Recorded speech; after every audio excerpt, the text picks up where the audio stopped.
My Black Rock Shooter figure over here, the legs region are more yellowish than the torso because this is exactly where I hold the figure whenever I move it. So with what I wear for handling anime figures, this is what I wear.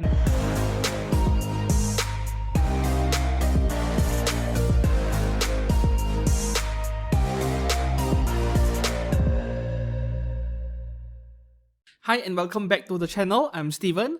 In today's episode 4 of Hall of Fame series, which is an original series on this channel, monthly series, where I explore older figures released many years ago that are somehow famous for a good reason or infamous for a bad reason. For today's video, I have a pair of figures over here, very good figures. We are taking a look at Good Smile Company's 1x8 scale Black Rock Shooter. This is the original canon version.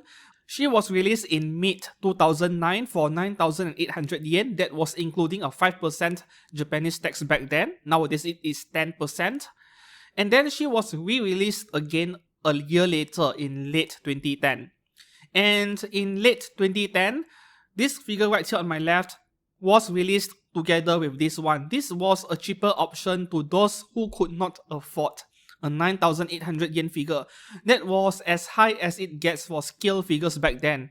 So this cheaper option over here, this is Good Smile Company's 1x8 scale Black Rock Shooter Black Blade version. And as you can see, it is a simpler figure. She goes for just under 7,000 yen back then, including taxes. So she was a whole 3,000 yen cheaper than this version on my right. Almost 3,000 yen cheaper. So 30% cheaper is actually a lot. So people were asking, should I go for the canon version or the Black Blade version? Of course, it really depends on the budget. For me, I went for both anyway because I love Black Rock Shooter. And then later on, I think around year 2014, there is a third version of her. We call it the animation version, but that I will save that for a separate video because the news I have for that version isn't that rosy. It isn't that good of a news compared to this pair of figures over here. So these two figures were the very best the figure industry had to offer back then, especially by Good Smile, together with Saber Distant Avalon, which I have already made a video of. You can check her out in this link right up here.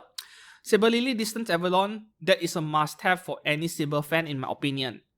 For Black Rock Shooter, well, recently, I think a year ago, this version of Black Rock Shooter, the canon version, there is a pop-up grade version. I'm not sure how Good Smile did it. They probably took the same 3D model and then they downsampled it, downscaled it to a smaller scale, I think. I would say skip the pop-up parade and look for this scale. Despite being an old figure by today's standards, like this thing is 12 years old, it is not difficult to find her. Look up Mandarake maybe, or any other figure stores that sell old items, pre-owned items, and you can find her for between 7,500 yen all the way to 13,000 yen depending on the condition and whether it is pre-owned and so on.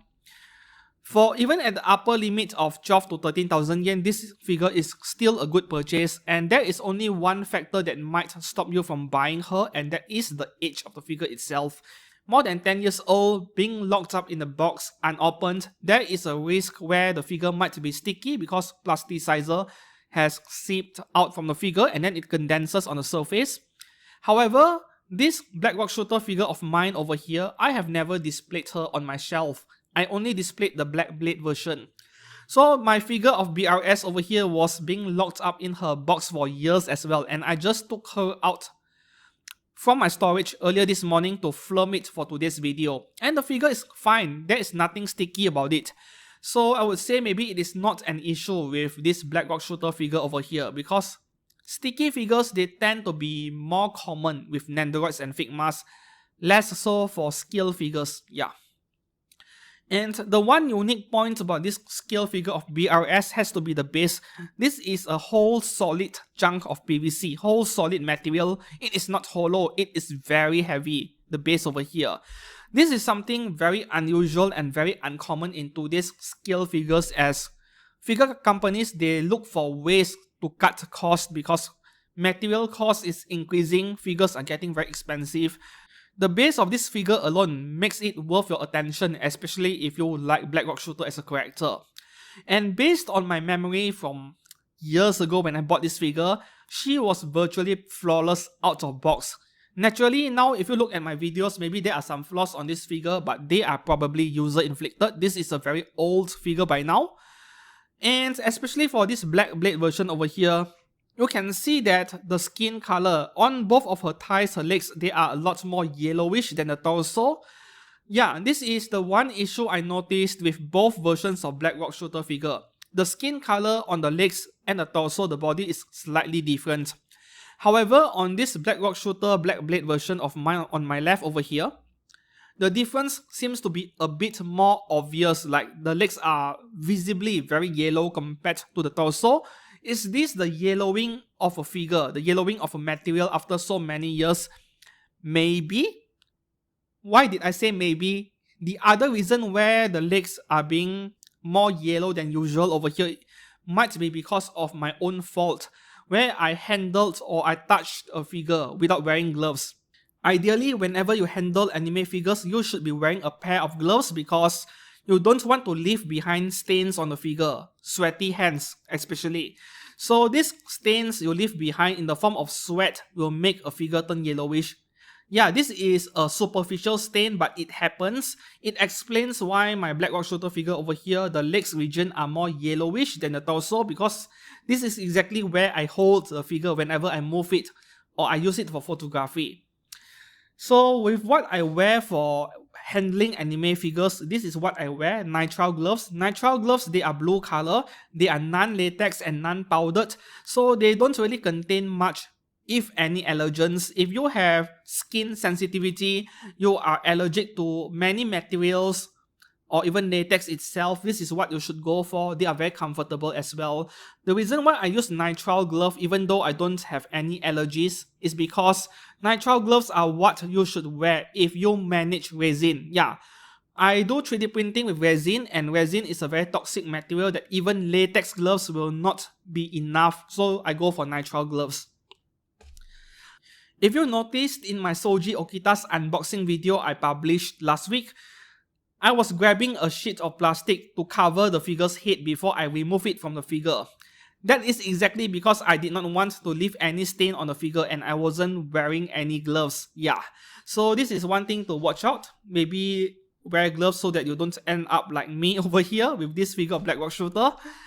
This Black Rock Shooter figure on my right over here, the bigger one, she actually comes with some chains, this chain over here, but I did not put it on the figure because as you can see, it is very rusty.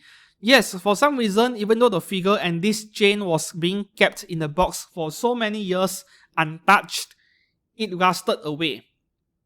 Well, Malaysian weather is very brutal, very hot and humid, I guess.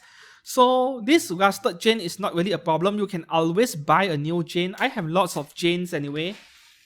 I purchased so many chains from a third party, so I think chain is the last concern over here for this figure. If you bought one from Mandarake or anywhere else and the chain has already rusted, just buy another chain from elsewhere and you'll be good to go. One more thing with this Black Rock Shooter figure, but the Black Blade version over here, as you can see on the top of a sword over here, yeah, I actually misplaced this small part. I lost it. It is gone, which is kind of sad, but I guess I can always 3D print one to replace it. It is not a high detail part, so I think it is possible to make my own. And there we have it. Black Rock Shooter scale figures by Good Smile. Very old figures, but very high quality stuff. Maybe you should consider owning one if you like BRS as a character. Or perhaps you already own one. Let me know down in the comments below what do you think about this figure. And thank you very much for watching today's episode of Hall of Fame. The next one, episode 5, which is a month away, is going to be something very spicy, very interesting. We'll be taking a look at something relatively bad in the entire figure market. So do look forward to that, and thank you very much for watching. See you soon and goodbye.